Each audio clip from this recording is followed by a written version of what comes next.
Não temos culpa se você não se cuida, minha família disse. Como desculpa para viajar, enquanto eu estava internada. Mas quando a Polícia Federal bateu na porta deles, eu tinha a resposta na ponta da língua.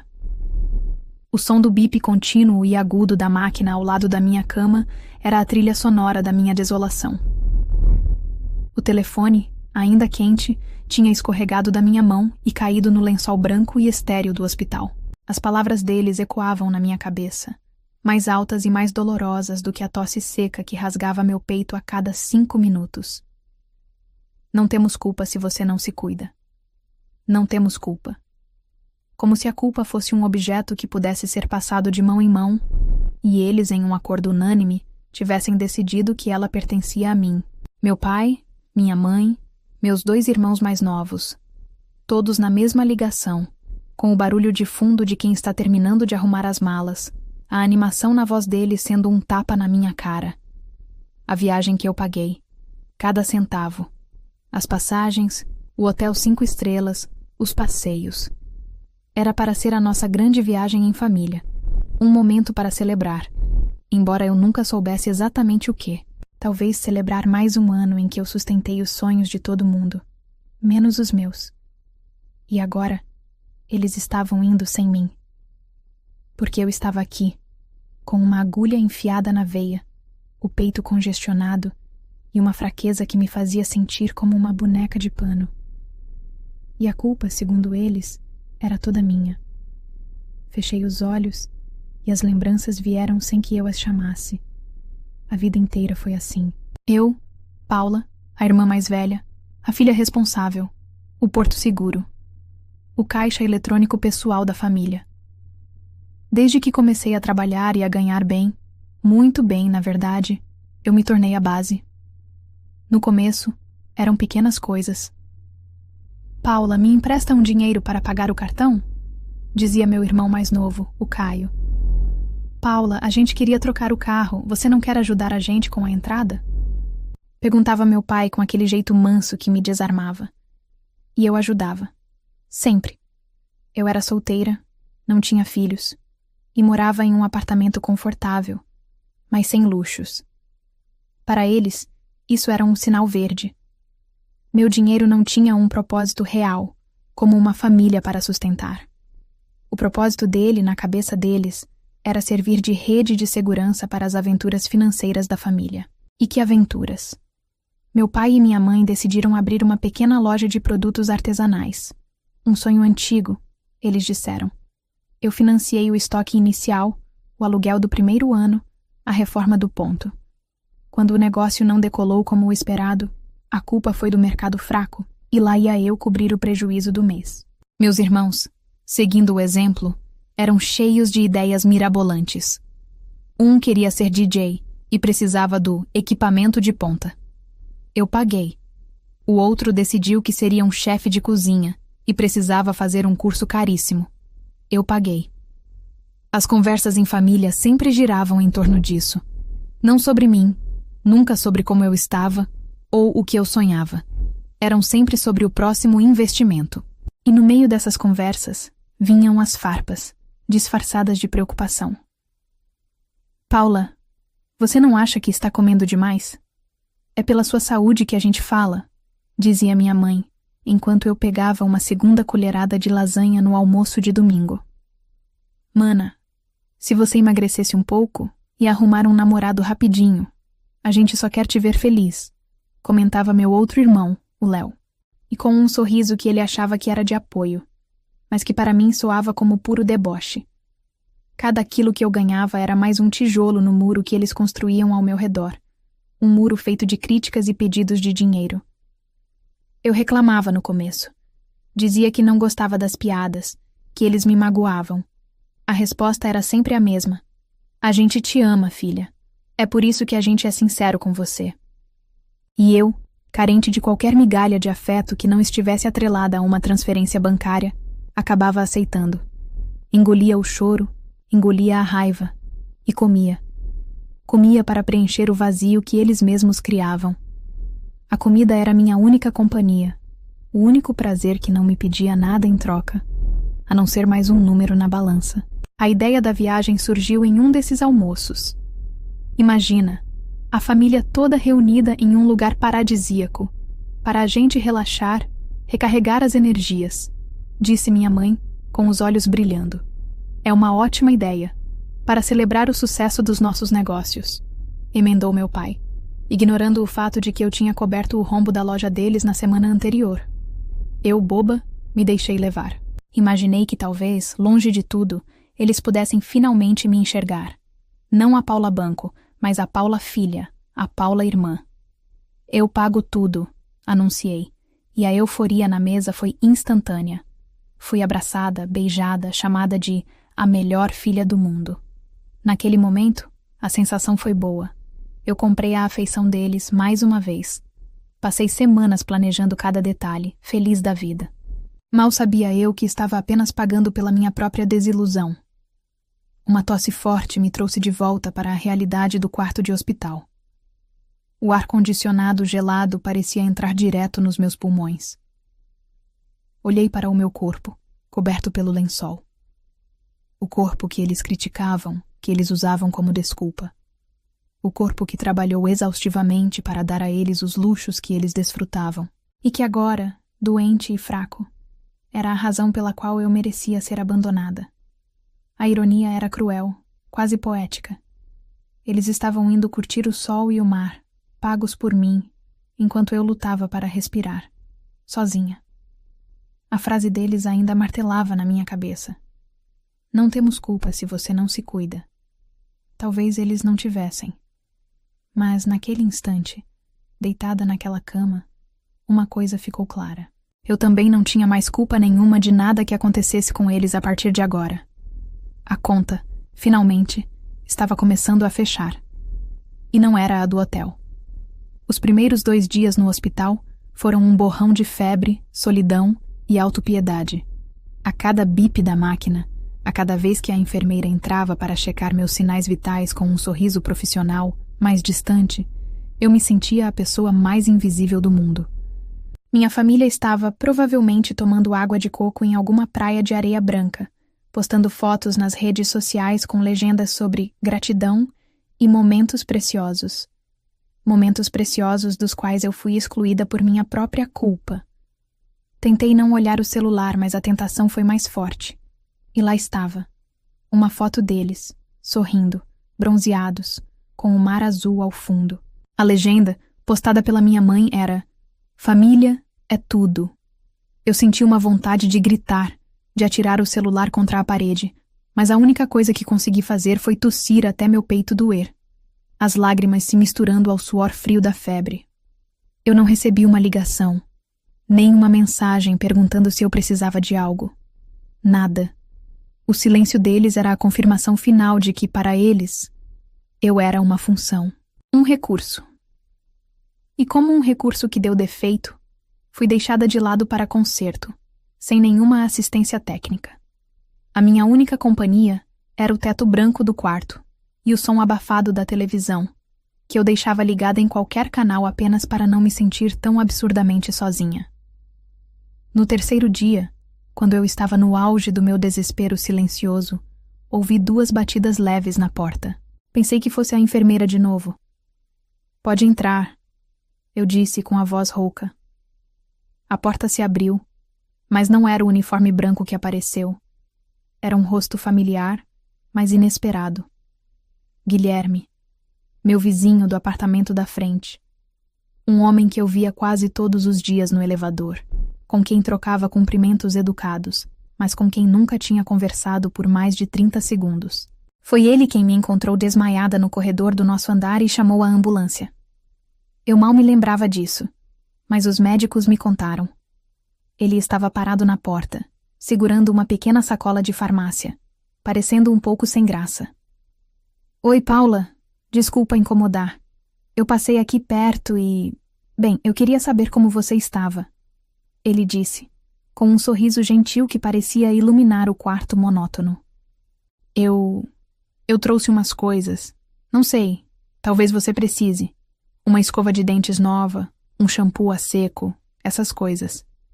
Fiquei sem palavras. Um vizinho, um quase estranho, Teve a consideração de pensar no que eu poderia precisar, enquanto minha própria família nem sequer se deu ao trabalho de ligar. Senti meus olhos arderem.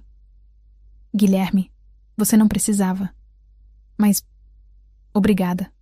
Muito obrigada mesmo. Imagina, não foi nada. Posso entrar um minuto ou você prefere descansar? Ele perguntou sempre respeitoso. Pode, por favor. Fique à vontade, eu disse. E pela primeira vez em dias, senti uma fagulha de algo que não era tristeza ou raiva. Ele se sentou na poltrona desconfortável ao lado da cama. A mesma poltrona que deveria estar sendo ocupada pela minha mãe ou por um dos meus irmãos. Ele não fez perguntas invasivas. Falamos sobre coisas banais. Sobre o síndico do prédio, sobre o barulho do cachorro do quinto andar, sobre uma série que ambos gostávamos. Foi a conversa mais normal e, ao mesmo tempo, a mais extraordinária que eu tive em anos. Ele não mencionou meu peso, minha aparência ou meu estado civil. Ele simplesmente conversou comigo, de igual para igual. Quando o horário de visita acabou, ele se levantou. Olha, se não for incômodo, eu posso voltar amanhã. E se precisar de qualquer coisa mesmo, me manda uma mensagem. Sério, ele disse, anotando seu número em um guardanapo. E ele voltou. Voltou no dia seguinte, e no outro, e no outro. Guilherme se tornou meu acompanhante. Ele trazia revistas, frutas, e uma vez até trouxe um caldo de legumes caseiro. Nós conversávamos por horas. Eu contei a ele sobre meu trabalho, sobre minhas paixões esquecidas, como a fotografia. Ele me contou sobre seu sonho de abrir uma pequena livraria. Em 4 dias, Guilherme sabia mais sobre a minha alma do que minha família em 35 anos. Um dia, meu celular vibrou. Era uma mensagem do meu irmão Caio. Abri, com o coração apertado. Era uma única foto. Um prato de lagosta. E a legenda. Você ia adorar isso aqui, mana. Melhoras aí. BJs. Foi como levar um soco no estômago. Mostrei a mensagem para o Guilherme, sem conseguir esconder a decepção na minha voz. Ele olhou para a tela, depois para mim, e seu rosto se encheu de uma compaixão que me aqueceu por dentro. Ele não disse, eu te avisei, ou sua família não presta. Ele apenas pegou na minha mão. Foi um toque simples, mas que transmitiu uma força imensa. Quando você sair daqui, as coisas podem ser diferentes, Paula. Se você quiser, ele disse, com a voz baixa e firme. Naquele momento, algo mudou dentro de mim.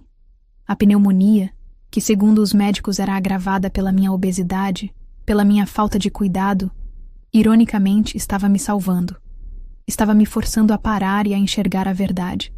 A verdade sobre o amor condicional da minha família e sobre a bondade genuína de um estranho.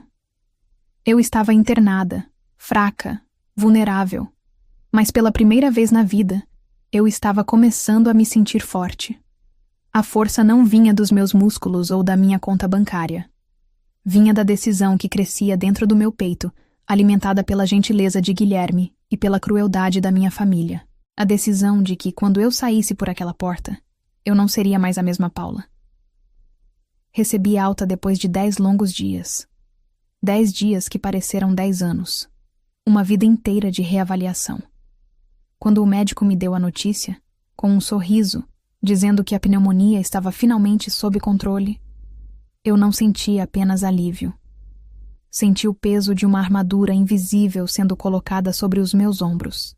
Quem estava me esperando na porta do hospital não era minha família, que havia retornado da viagem há 2 dias, e sequer ligou para saber da minha alta. Era Guilherme. Ele me esperava com um sorriso caloroso e o carro ligado. Quando entrei e ele fechou a porta para mim, entendi que aquele era o gesto simbólico que fechava um capítulo da minha vida para sempre. Respirar o ar de fora foi como nascer de novo. Minha família apareceu no meu apartamento no dia seguinte, como se nada tivesse acontecido. Entraram falando alto, exibindo o bronzeado, jogando presentes de aeroporto na minha mesa de centro. Uma canga para mim, um chaveiro para eles mesmos. Filha, você está com uma aparência melhor, mas ainda precisa se cuidar, hein? Disse minha mãe, me analisando dos pés à cabeça, como se eu fosse um produto com defeito. A viagem foi incrível, Paula. Você não tem noção do que perdeu. Ano que vem a gente vai de novo, e você vai junto se estiver mais forte, disse meu pai. Eu não reagi como a antiga Paula faria. Eu não forcei um sorriso, não fiz 1000 perguntas. Eu apenas disse, com uma calma que o surpreendeu. Que bom que vocês se divertiram. Eu estou cansada, preciso descansar agora. A frieza no meu tom foi como uma parede de vidro se erguendo entre nós. Eles se entreolharam, confusos, e foram embora sem entender a nova atmosfera da minha casa. A prova de fogo veio 1 semana depois. Meu irmão Léo, o aspirante a chefe, me ligou, todo animado. Paula, tive a ideia do século. É a minha grande chance. Um restaurante de fusão asiática com nordestina. Já tenho até o nome. Mas preciso do capital inicial, sabe? Para o aluguel, a reforma. Pensei em uns 50 mil para começar. Você é a única que pode me ajudar a realizar meu sonho. Eu ouvi tudo em silêncio, o coração batendo um pouco mais forte, não de pena, mas de antecipação. Respirei fundo, lembrando da mão de Guilherme segurando a minha no hospital. Léo, comecei, a voz firme como aço. Não, um silêncio chocado do outro lado da linha. O que você disse? Eu disse não. Não vou te dar o dinheiro. Como assim, não? Paula, sou eu, seu irmão. Você sempre me ajudou. O que deu em você? É por causa daquele vizinho, não é? Ele está colocando coisas na sua cabeça. A voz dele subiu de tom, a incredulidade se transformando em raiva. Não tem nada a ver com o Guilherme. Tem a ver comigo. A partir de agora, meu dinheiro vai ser usado para cuidar de mim. Sinto muito, Léo. Você vai ter que encontrar outra forma. E antes que ele pudesse começar a gritar os insultos que eu sabia que viriam, eu desliguei. Foi a primeira vez na vida que desliguei o telefone na cara de um deles. E a sensação não foi de culpa. Foi de liberdade. Aquele não foi o ponto de partida. Eu foquei em mim com a mesma intensidade que antes focava nos problemas deles. Joguei fora toda a comida processada da minha despensa. Guilherme, que cozinhava muito bem, me ensinou a fazer pratos simples e saudáveis. Começamos a caminhar no parque perto de casa. No início, eu mal conseguia andar 10 minutos sem perder o fôlego. Ele nunca me apressou.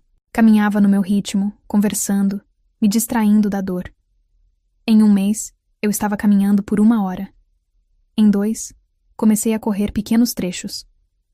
O peso começou a ir embora. 5 quilos. 7. 10.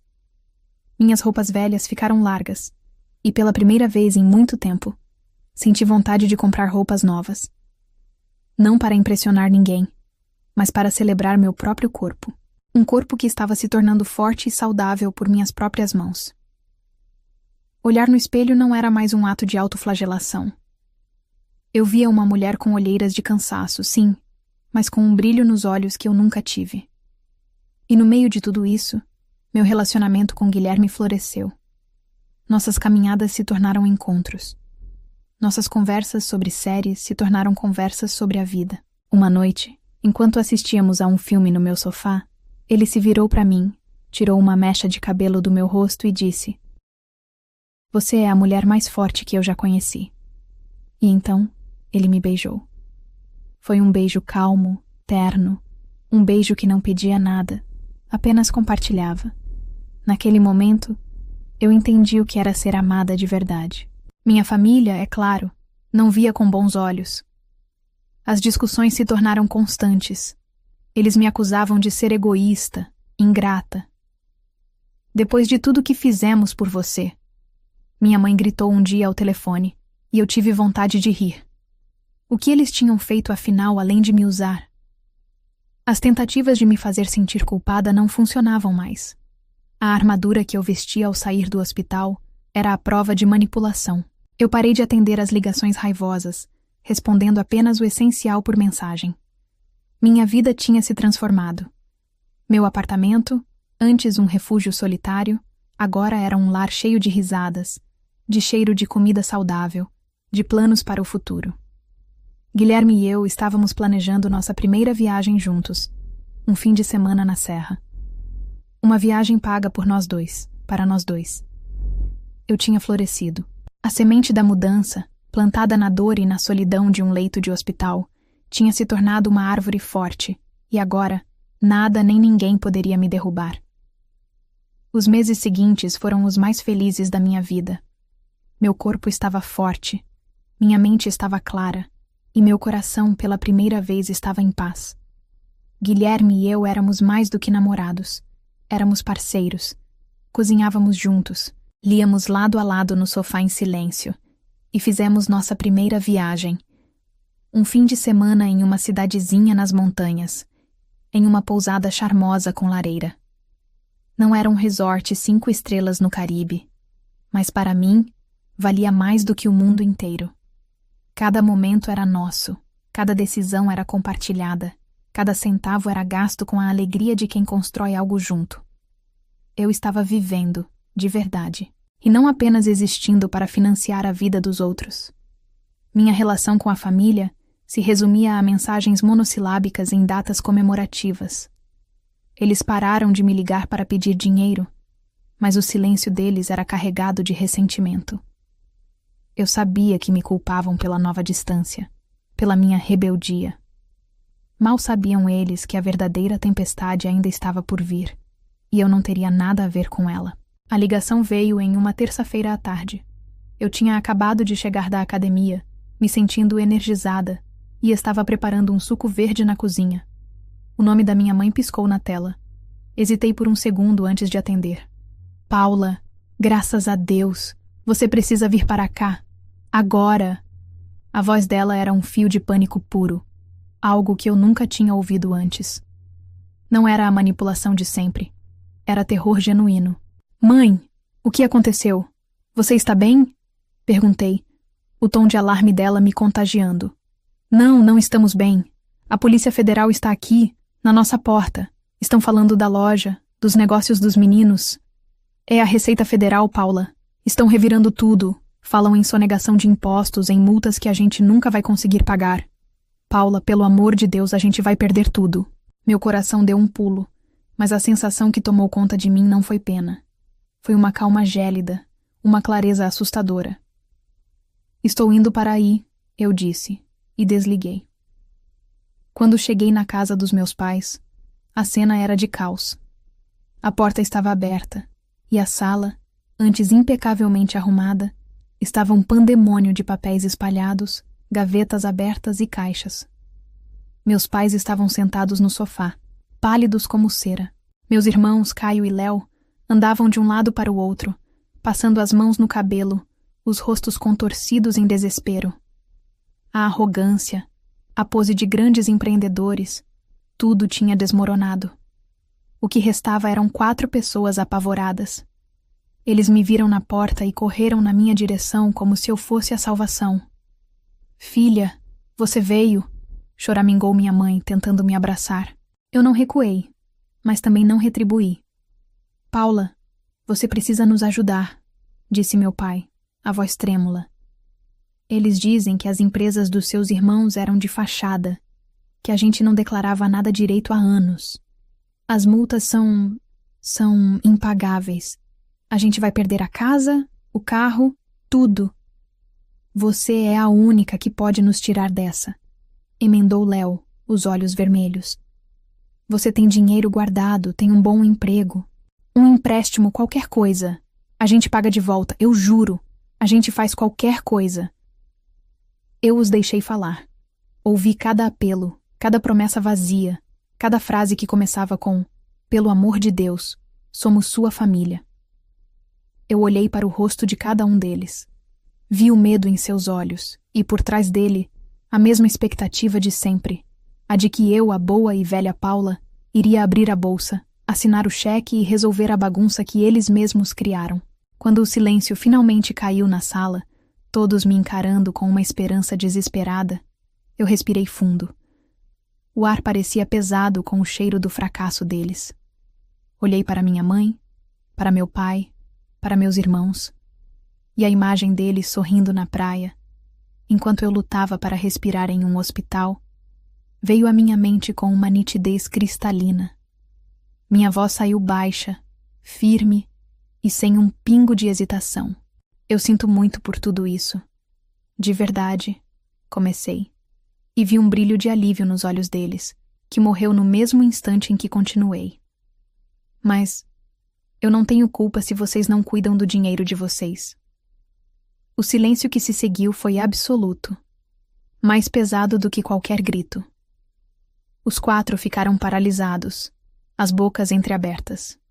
Eles entenderam, cada palavra. Eles se lembraram da ligação, da desculpa cruel. Minhas palavras foram um espelho, refletindo a própria crueldade deles de volta em seus rostos. Não havia resposta. Não havia argumento. Eu tinha acabado de dar o cheque-mate usando a jogada que eles mesmos me ensinaram. Sem dizer mais nada, eu me virei e saí. Atravessei a porta da frente e não olhei para trás. Entrei no meu carro e, enquanto dirigia para longe daquela rua, uma lágrima solitária escorreu pelo meu rosto. Não era de tristeza por eles. Era de alívio por mim. No fim das contas, eles perderam tudo. Tiveram que declarar falência. Venderam a casa para pagar uma fração das multas e se mudaram para um apartamento alugado, minúsculo. Meus irmãos, que se achavam gênios dos negócios, tiveram que arrumar empregos de verdade, com salário fixo e chefe. As viagens, os carros, os jantares em restaurantes caros, tudo virou uma memória distante. E eu? Eu continuei a florescer. Quem viajava agora era eu. Ao lado de Guilherme, o homem que se tornou meu noivo, meu parceiro, e o único que provou estar ao meu lado no momento mais difícil da minha vida. Naquele exato momento, enquanto minha família aprendia a viver com as consequências de suas escolhas, eu estava em Roma, jogando uma moeda na Fontana di Trevi, fazendo um pedido não para o futuro, mas em agradecimento pelo presente. Eu estava livre. E essa era a melhor vingança de todas.